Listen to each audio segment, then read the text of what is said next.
राधे राधे दोस्तों। तो चलिए शुरू करते हैं 4 अप्रैल 2025 के करंट अफेयर।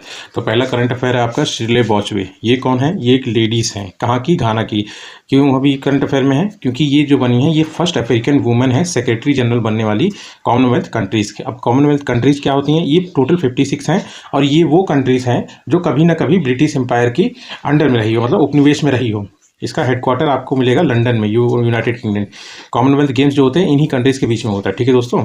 अब आप देखोगे इंडिया भी एक बार रहा है ब्रिटिश के अंडर में, तो इसलिए इंडिया भी पार्ट है इसका, कॉमनवेल्थ कंट्रीज़ का या फिर नेशंस का। ठीक है। उसके बाद आपका आ जाता है Kumbakonam betel leaves. Betel leaves मतलब पान पत्ती। ठीक है। कुंभकोणम पान पत्ती जो है, बीटल लीव्स, और थोवालाई फ्लावर गार्लैंड। गार्लैंड मतलब माला होती है, फूलों की माला दोस्तों, है ना। ये दोनों के दोनों प्रोडक्ट जो हैं जीआई टैग मिला है और दोनों के दोनों तमिलनाडु के हैं। ये वाला जो है आपका पान का पत्ता कुंभकोणम, ये है तंजावुर का, और ये जो है आपका कन्याकुमारी का है। ठीक है। अब जीआई टैग के बारे में हम लोग जान लेते हैं। जीआई टैग क्या है दोस्तों? जीआई टैग जो है एक एक्ट के थ्रू लाया गया था। उस एक्ट का क्या नाम है? Geographical indication of goods registration and protection act 1999। ये ध्यान रखिएगा दोस्तों, है ना, 1999। ओके। अभी कितने साल के लिए दिया जाता है? 10 सालों के लिए। मतलब कोई ऐसा प्रोडक्ट जो जिसमें कुछ यूनिकनेस हो, या किसी यूनिक जगह पे बनती हो, या किसी यूनिक पीरियड पे बनता हो, या यूनिक समय पर बनता हो, है ना, या किसी कोई ट्रेडिशन हो, या फिर समझ रहे हो कुछ यूनिकनेस जो हो, और इससे क्या है 10 साल के लिए उसे एक टैग मिल जाता है, जिससे मतलब ये विख्यात हो पाता है। ठीक है। उसके बाद फर्स्ट का जीआई टैग किसको दिया गया था? डार्जिलिंग टी को, वेस्ट बंगाल, है ना। मतलब ओरिजिनलिटी को आप डिफाइन कर दे कि हाँ यहाँ का प्रोडक्ट को जीआई टैग मिला तो ये यहीं का ओरिजिनल है। ठीक है। उसके बाद आ गया आपका शिशु वाटिका। ये किसका इनिशिएटिव है? ये उड़ीसा गवर्नमेंट का इनिशिएटिव है। किस लिए? कि जैसे छोटे छोटे बच्चे होते हैं, है ना, उनको अट्रैक्ट करने के लिए गवर्नमेंट स्कूल की तरफ से, है ना, प्राइमरी स्कूल में, ताकि वो आए, है ना, उसके लिए इनिशिएटिव लिया गया है। खेल खेल में बच्चों को सिखाना। अब इसमें देखिए उड़ीसा गवर्नमेंट है, उड़ीसा के बारे में जान लेते हैं हम लोग। उड़ीसा की कैपिटल क्या है? भुवनेश्वर है। गवर्नर कौन है? कंबापति हरिबाबू। लेजिस्लेटिव असेंबली सीट्स कितनी इसमें? 147। लोकसभा सीट 21, राज्यसभा सीट 10 है। ठीक है। और सीएम इसके हैं मोहन चरण मांझी जी। ठीक है। अब 1 अप्रैल 2025 को सीबीआई का 62nd फाउंडेशन डे मनाया गया है। ठीक है। और इसकी स्थापना कब हुई थी? 1 अप्रैल 1963। इसी को तो मतलब पिंजरे में बंद तोता भी कहा जाता है दोस्तों, है ना।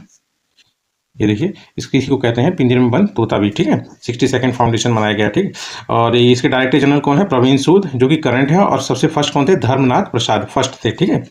उसके बाद आप देख लीजिए world autism awareness day. Autism क्या हो गया? एक न्यूरोलॉजिकल डिसऑर्डर। मतलब जैसे कि आप कुछ बच्चे देखोगे जो अपने में रहते हैं, अपनी फैमिली में रहते हैं, मतलब अपने में गुमसुम, मतलब समझ रहे हैं ना, वो थोड़ा सा न्यूरोलॉजिकल डिसऑर्डर होता है ना। तो वैसे ही चीज़ों को मतलब लोगों को अवेयर करने के लिए उन सब चीज़ों से इस दिन को मनाया जाता है, world autism awareness day. Brain related disease है दोस्तों। कब मनाया जाता है? 2 अप्रैल को। ठीक है।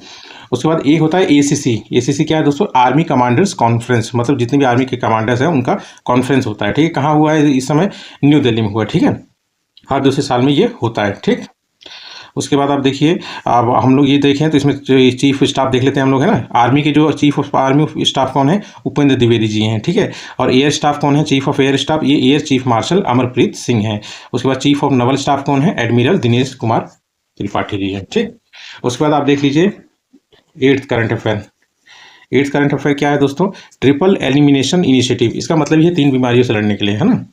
मतलब जो माँ से मतलब बच्चे में संक्रमण हो पाता है ना, उन बीमारियों से एक की तरफ मतलब रोकथाम के लिए एक इनिशिएटिव है। किसके द्वारा?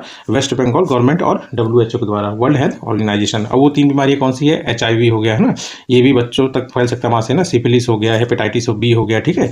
इन सबको खत्म करना है, लोग मतलब जो संक्रमण होता है इसको खत्म करने के लिए। तो अब जिसमें हम लोग जान लीजिए WHO, वर्ल्ड हेल्थ ऑर्गेनाइजेशन, ये UN की एक एजेंसी है, यूनाइटेड नेशन की। ठीक है। हेडक्वार्टर इसका जिनेवा स्विट्जरलैंड में है। इसमें टोटल मेंबर्स हैं कितने? 194 दोस्तों। ठीक है। उसके बाद डायरेक्टर जनरल कौन है? Tedros Adhanom. ठीक है। अब उसके बाद हम लोग चलते हैं वेस्ट बंगाल गवर्नमेंट। वेस्ट बंगाल के बारे में आप जान लीजिए। वेस्ट बंगाल की कैपिटल तो आप कोलकाता जानते हैं। गवर्नर जो हैं आनंदा बोस, CV आनंदा बोस। CM तो आप सब जानते हैं, ममता बनर्जी जी हैं। उसके बाद लेजिस्लेटिव असेंबली सीट जी कितनी है? 294। राज्यसभा सीट कितनी है? 16 है। और लोकसभा सीट्स है 42। ठीक है। उसके बाद 9th न्यूज़ आप देख लीजिए, नीति NCAER states economic forum portal. ठीक है। Inaugurated by Nirmala Sitharaman. ये कुछ नहीं दोस्तों, स्टेट्स को ना मतलब एक स्टेटिस्टिक मतलब ऑथेंटिक मतलब इंफॉर्मेशन पहुंचाना, मतलब उनके मतलब for authentic statistics of finance of state, उनके मतलब स्टेट्स का पूरा रिकॉर्ड देना, कब से कब तक का? 1990 से 91 से लेकर 2022 से 23 तक का। ठीक है। अब इसमें आपने ये देखा NCAIR, ये क्या है? इसका फुल फॉर्म है दोस्तों national council of applied economic research. मतलब जितनी भी पॉलिसीज आती है ना इकोनॉमी रिलेटेड, ये सबसे बड़ा है, आप समझ लीजिए रिसर्च है ना, इसी सबसे ज़्यादा मतलब ये बड़ा और सबसे बढ़िया माना जाता है ये जो मतलब रिसर्च करता है, उसमें पॉलिसी जितनी भी होती है इकोनॉमिक पॉलिसी, इसके लिए इसको economic policy research think tank भी कह सकते हैं ना। चेयरमैन कौन है इसके? नंदन M नीलेकनी, ठीक। उसके बाद आ जाता है आपका ट्रेड वॉच रिपोर्ट, ये कौन निकालता है? ये रिलीज करता है नीति आयोग, ये सेकंड एडिशन है, ठीक है, हर साल में एक बार निकलता है ये, ठीक है। अब नीति आयोग है, नीति आयोग के बारे में जान लीजिए, ये कब स्थापना हुई थी इसकी? 1 जनवरी 2015 में, ठीक है दोस्तों। चेयरमैन कौन है? चेयरमैन हमेशा प्राइम मिनिस्टर होते हैं, हमारे प्राइम मिनिस्टर हैं नरेंद्र मोदी जी, और वाइस चेयरमैन कौन है? सुमन बेरी, ठीक है। CEO कौन है? BVR सुब्रमण्यम, ठीक है। उसके बाद ये जो भी यूपी के हैं, ये इंपॉर्टेंट हो सकता है आप लोग के लिए, ठीक है, क्योंकि RO का एग्जाम भी आ रहा है। तो क्या न्यूज़ है? उत्तर प्रदेश अनमोल रत्न अवार्ड किसको दिया गया है? टू निखिल सिंघाल, एक जर्नलिस्ट है, ठीक है। उसके बाद 12th आपका है जीरो पॉवर्टी P4, ये क्या है? ये दोस्तों एक तरह से आप मान लीजिए मिशन की तरह चला रहा है आंध्र प्रदेश गवर्नमेंट अपने यहाँ पे पॉवर्टी को, गरीबी को खत्म करने के लिए। कब तक? 2029 तक, ठीक है दोस्तों। ये देखिए है ना, 2029 तक जीरो पॉवर्टी P4 खत्म करने के लिए ये एक मिशन चलाया गया है आंध्र प्रदेश गवर्नमेंट की तरफ, ठीक है। उसके बाद क्या आपका न्यूक्लियर बैटरी, न्यूक्लियर बैटरी अभी आप क्या है, चाइना में क्या है कि सिक्के के बराबर की एक बैटरी निकाली है जो कम से कम नहीं तो 50 साल तक चलेगी, है ना, जिसमें मतलब कोई मेंटेनेंस की जरूरत नहीं पड़ेगी और कोई रिपेयर की जरूरत नहीं पड़ेगी, कोई रिचार्ज करने की जरूरत नहीं पड़ेगी, ऐसी बैटरी बनाया है ना। अब किससे बनाया है? निकल 63, क्या है ये? रेडियो एक्टिव निकल आइसोटोप है, ठीक है दोस्तों।